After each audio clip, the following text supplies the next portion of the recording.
The human ego is incredible, and the Torah's understanding of the human ego gets to the root of understanding of who we are. In the Parsha this week, Moses comes to Pharaoh and utters the following declaration.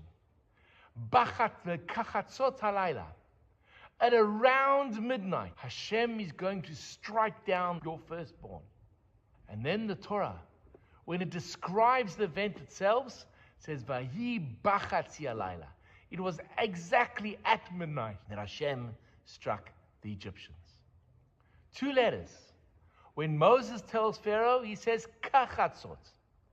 The kaf in front of a word means about, around, like. The bet, bachatzot, means exactly at midnight. Why is it that when Moses presents the command from God, the prophecy about what will happen to Pharaoh and Egypt, that he uses the term kachatzot, not as God had told him, bachatzot? And the answer goes to the roots of ego.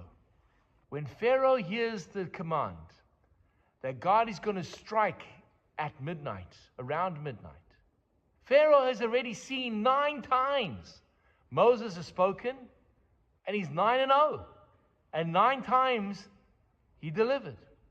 Why would this be any different? Because Moses had seen something about Pharaoh's personality, that every time Moses had warned him and it had come true, Pharaoh had gone into damage control. After the plague of the frogs, he relaxes. Haravacha, there's room. Well, the frogs have stopped at the stench. We'll move away. Not a problem. When Moses warns about the dever, about the pestilence, they're going to strike down the Egyptian cattle, Pharaoh looks and goes, I'll just take the Jews' cattle. I'll take theirs.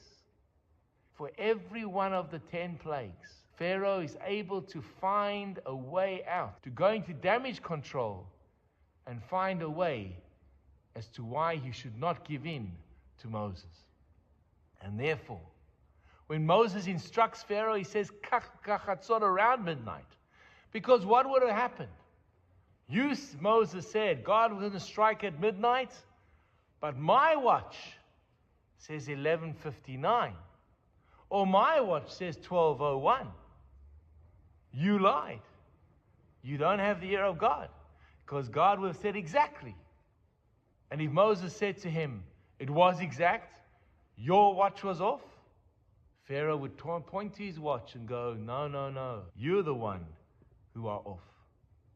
He's always looking to grab onto something in which he does not have to respond to the difficult decision of let my people go.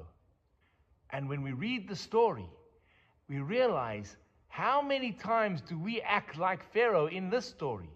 How many times when we see literally the writing on the wall, we see the problem, we try and justify, excuse, blame someone else, find some reason why not to act.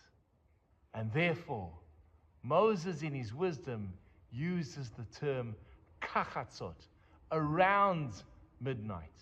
That Pharaoh needs to focus on what happened, death of the firstborn, not find excuse. And when Pharaoh finally has no wriggle room, he says to Moses, go. But even when he says go, as we see in the continuation of the story, Pharaoh quickly has remorse and chases after them. But that's for another video. Don't be a Pharaoh.